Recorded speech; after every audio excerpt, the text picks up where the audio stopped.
ಕಾರ್ಯಕ್ರಮ ಇವತ್ತು. ಗಣಪತಿ ಪೂಜೆ 21 ದಿವಸ ಆದಮೇಲೆ ಗಣೇಶನ 21 ದಿನಗಳ ಕಾಲ ಮೂರ್ತಿ ಪ್ರತಿಷ್ಠಾಪನೆ ಮಾಡಿ 21 ದಿನಗಳ ಕಾಲ ಪೂಜೆ ಮಾಡಿ ತದನಂತರ 21ನೇ ದಿನಕ್ಕೆ ವಿಸರ್ಜನೆ. ಇವತ್ತು ಆ ವಿಶೇಷ ಕಾರ್ಯಕ್ರಮ, ವಿಸರ್ಜನಾ ಕಾರ್ಯಕ್ರಮ. ಇಲ್ಲಿನ ಪ್ರತೀತಿ ಏನಪ್ಪ ಅಂದರೆ ಸರಿಸುಮಾರು ನಮ್ಮ ಭಾರತದಲ್ಲೇ 2ನೇ ಅತಿ ದೊಡ್ಡ ಗಣೇಶ ಕೂರಿಸ್ತಾರೆ, 2ನೇ ಅತಿ ದೊಡ್ಡ ಕಾರ್ಯಕ್ರಮ ಇಲ್ಲಿ ನಡೆಯುತ್ತೆ ಅಂತ ಹೇಳ್ತಾರೆ. ಮುಂಬೈ ಬಿಟ್ಟರೆ ನೆಕ್ಸ್ಟು ಚಿತ್ರದುರ್ಗದಲ್ಲೇ ಇಷ್ಟು ದೊಡ್ಡದಾಗಿ ಗಣೇಶನ ಆಚರಣೆ ಮಾಡೋದು ಅಂತ ಹೇಳಲಾಗುತ್ತೆ. ಸರಿಸುಮಾರು 5 ರಿಂದ 10 ಲಕ್ಷ ಜನ ಸೇರೋವಂಥ ನಿರೀಕ್ಷೆ ಇದೆ ಇವತ್ತು.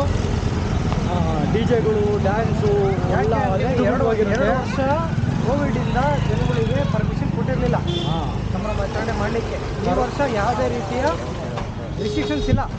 ಹಾಗಾಗಿ after corona this is the first time ಇರೋದ್ರಿಂದ ಜನ ಜಾಸ್ತಿ ಸೇರ್ತಾರೆ ಅನ್ನೋ ನಿರೀಕ್ಷೆ ಇದೆ. ತುಂಬಾನೇ ಇದೆ. ಈ 2 ವರ್ಷದಲ್ಲಿ ಮಿಸ್ ಮಾಡ್ಕೊಂಡಿರೋರೆಲ್ಲ ಈ ವರ್ಷ ಬಂದು ಮಹಾಗಣಪತಿಯ ವಿಸರ್ಜನೆನ ಕಣ್ಣು ತುಂಬ್ಕೊಂತಾರೆ. ಬೆಳಗ್ಗೆ ನಮಗೊಬ್ಬರು ಸಿಕ್ಕಿದ್ರು, ಬಿಜಾಪುರದಿಂದ ಬಂದಿದ್ದೀವಿ ಅಂತ ಹೇಳಿದ್ರು. ಹೌದು, ಕರ್ನಾಟಕದ ಮೂಲೆಯಿಂದನೂ ಬರ್ತಾರೆ ಇಲ್ಲಿ. ಬಿಜಾಪುರ, ಬೆಳಗಾವಿ, ಸರಿ ಸುಮಾರು 11 ಗಂಟೆಗೆ ಗಣೇಶನ ಮೂರ್ತಿಯ ಮೆರವಣಿಗೆ ಸ್ಟಾರ್ಟ್ ಆಗುತ್ತೆ ಅಂತಂದರೆ, ಆದರೆ ಅದು ಮುಗಿಯೋಷ್ಟರಲ್ಲಿ ರಾತ್ರಿ 12 ಗಂಟೆ 1 ಗಂಟೆ ಆದ್ರೂ ಆಶ್ಚರ್ಯ ಪಡಬೇಕಾಗಿಲ್ಲ. ಅಲ್ಲಿವರೆಗೂ ಮೂರ್ತಿ ವಿಸರ್ಜನೆಗೆ ಬರೀ ಮೆರವಣಿಗೆನಲ್ಲೇ ಸಾಗ್ತಾ ಇರುತ್ತೆ. ಮೂರ್ತಿ 5 ಕಿಲೋಮೀಟರ್ನ ಬರೀ 5 ಕಿಲೋಮೀಟ್ರು ಮೂರ್ತಿ ಸಾಗುವಂಥ ಡಿಸ್ಟೆನ್ಸು ಬರೀ 5 ಕಿಲೋಮೀಟ್ರು. 5 ಕಿಲೋಮೀಟ್ರನ್ನ ಬೆಳಗ್ಗೆ 11 ಗಂಟೆಯಿಂದ ರಾತ್ರಿ 12 ಗಂಟೆವರೆಗೂ ಅಂದರೆ ಸರಿ ಸುಮಾರು 13 ಗಂಟೆಗಳ ಕಾಲ ತಗೊಳುತ್ತೆ. ಅಂದರೆ ನೀವೇ ಯೋಚನೆ ಮಾಡಿ ಎಷ್ಟು ಜನ ಇರ್ತಾರೆ, ಎಷ್ಟು ಎಂಜಾಯ್ಮೆಂಟ್ ಇರುತ್ತೆ ಇಲ್ಲಿ. ಬನ್ನಿ, ಇನ್ನೇನು ಕೆಲವೇ ನಿಮಿಷಗಳಲ್ಲಿ ನಾವು ಅಲ್ಲಿ ರೀಚ್ ಆಗ್ತೀವಿ. ಅರ್ಧ ಕಿಲೋಮೀಟರ್ ಅಂದರೆ 500 ಮೀಟರ್ಸ್ಗೆ ಒಂದೊಂದು ಡಿ ಜೆ ಇರ್ತದೆ. ಓಕೆ, ಪ್ರತಿ ಅರ್ಧ ಕಿಲೋಮೀಟ್ರು ಏನು ಸಾಗ್ತಾ ಇರುತ್ತೆ ಮೆರವಣಿಗೆ, ಅರ್ಧ ಕಿಲೋಮೀಟ್ರು ಒಂದೊಂದು ಡಿ ಜೆ. ಅಂದರೆ ಒಂದೇ ಡಿ ಜೆ ಅಲ್ಲ, ನಿಮಗೆ ಇಲ್ಲಿ ಸರಿ ಸುಮಾರು ಲೈನಾಗಿ ಡಿ ಜೆಗಳು ಇರುತ್ತೆ. ನಿಮಗೆ ಡಿ ಜೆ, ಸಾವಿರಾರು ಜನ ಪೊಲೀಸ್ ಮೇಳ ಇರ್ತಾರೆ, ಡೊಳ್ಳು ಕುಣಿತ ಹೀಗೆಲ್ಲ ಲೈನಿಗೆ ಇರ್ತಾ ಇರುತ್ತೆ. ಇಲ್ಲಿ ಬಂದು 11 ಗಂಟೆಗೆ ಇಲ್ಲಿ ಹರಾಜು ಪ್ರಕ್ರಿಯೆ ನಡೆಯುತ್ತೆ. ಅದಾದ ನಂತರ ಟ್ರೈನ್ ಮೂಲಕ ಗಣೇಶನ ಎತ್ತಿ ಮೆರವಣಿಗೆ ಹೋಗುವಂಥ ರಥಕ್ಕೆ ಕೂರಿಸ್ತಾರೆ.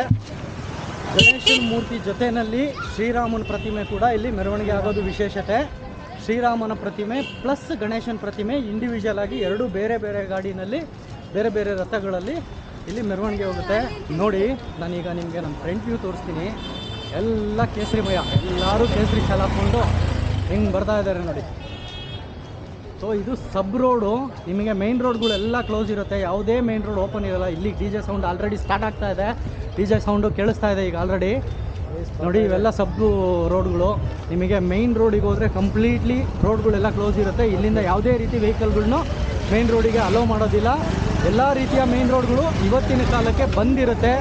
ಇಡೀ ಚಿತ್ರದುರ್ಗ ಇವತ್ತು ಹಾಸ್ಪಿಟ್ಲಿಗೆ ಹೋಗಕ್ಕೆ ಮಾತ್ರ ಸಪ್ರೇಟ್ ಒಂದು ರೋಡ್ ಬಿಟ್ಟಿರ್ತಾರೆ. ಬೇರೆ ಯಾವುದಾದ್ರೂ ಎಮರ್ಜೆನ್ಸಿಗೋಸ್ಕರ ಮಾತ್ರ ಒಂದು ರೋಡ್ ಮಾತ್ರ ಬಿಟ್ಕೊಂಡಿರ್ತಾರೆ. Just emergency, medical emergency, fire ಎಮರ್ಜೆನ್ಸಿಗೆ ಮಾತ್ರ ಬಿಟ್ಕೊಂಡಿರ್ತಾರೆ. ಅದು ಬಿಟ್ಟರೆ ಬೇರೆ ಯಾವುದೇ ರೀತಿ ಎಂಟ್ರಿಗಳು ಇರಲ್ಲ ಗಾಡಿಗಳಿಗೆ. ಇಡೀ ಚಿತ್ರದುರ್ಗ ಇವತ್ತು ಕರ್ಫ್ಯೂ ಇರುತ್ತೆ. ನಿಮ್ಗೆ ಯಾವುದೇ ರೀತಿ ಅಂಗಡಿ ಮುಂಗಟ್ಟುಗಳಾಗ್ಬೋದು, ವ್ಯವಹಾರಗಳು ಆಗ್ಬೋದು, ಸೆಲ್ಫಾಗಿ ಓಪನ್ನೇ ಮಾಡಲ್ಲ, ಯಾವುದು ಕೂಡ ಓಪನ್ ಇರಲ್ಲ. ಎಲ್ಲ ಕಂಪ್ಲೀಟ್ಲಿ ಬಂದಿರುತ್ತೆ. ಇವತ್ತೇನೇ ಇದ್ರೂ ಎಲ್ಲರ ಚಿತ್ತ ಒಂದೇ, ಹಿಂದೂ ಮಹಾಗಣಪತಿ ಗಣಪತಿ ಅಷ್ಟೇ. ಯಾರ ಬಾಯಲ್ಲಿ ಕೇಳಿದ್ರು ಇವತ್ತು ಹಿಂದೂ ಮಹಾಗಣಪತಿ ಬಗ್ಗೆನೇ ಮಾತ್ರನೇ ಮಾತಾಡ್ತಾರೆ. ಅಷ್ಟು ಬಿಟ್ಟರೆ ಬೇರೆ ಯಾವುದೇ ರೀತಿ ಯೋಚನೆ ಇರಲ್ಲ ಜನಗಳಿಗೆ. ಬನ್ನಿ, ಡಿ ಜೆ ಸೌಂಡು ಸ್ಟಾರ್ಟ್ ಆಗಿದೆ. ನಾನು ಮಾತಾಡ್ತಾ ಇರೋದು ಎಷ್ಟು ಮಟ್ಟಿಗೆ ಕೇಳಿಸ್ತಾ ಇದೆ ನನಗೆ ಗೊತ್ತಿಲ್ಲ, ಆದರೂ ನಾನು ಲೌಡ್ ವಾಯ್ಸಲ್ಲಿ ಮಾತಾಡೋದಕ್ಕೆ ಟ್ರೈ ಮಾಡ್ತಾ ಇದ್ದೀನಿ ಸ್ನೇಹಿತರೆ. ಬನ್ನಿ, ಮುಂದೆ ನೋಡೋಣ ಏನಾಗುತ್ತೆ ಅಂತ. ಇಲ್ಲಿಂದನೇ ಕಣ್ಣಿಗೆ ಕಾಣೋ ಅಷ್ಟೆಲ್ಲ ಪೂರ್ತಿ ಜನ ಇದ್ದಾರೆ. ಇನ್ನು ಮೈನ್ ರೋಡಲ್ಲಿ ಎಷ್ಟು ಜನ ಇದ್ದಾರೆ ಗೊತ್ತಿಲ್ಲ. ಅಲ್ಲೆಲ್ಲ ಟಾಪಲ್ಲೆಲ್ಲ ತುಂಬಿಕೊಂಡಿದ್ದಾರೆ ಆಲ್ರೆಡಿ. ಓಹೋ,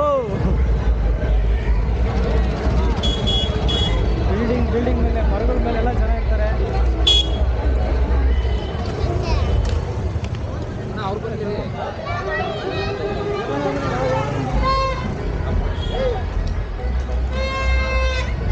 ನೋಡಿ ಸ್ನೇಹಿತರೆ, ಯಾವ ಮಟ್ಟಿಗೆ ಜನ ಇದ್ದಾರೆ ಹಿಂದೆಗಡೆ.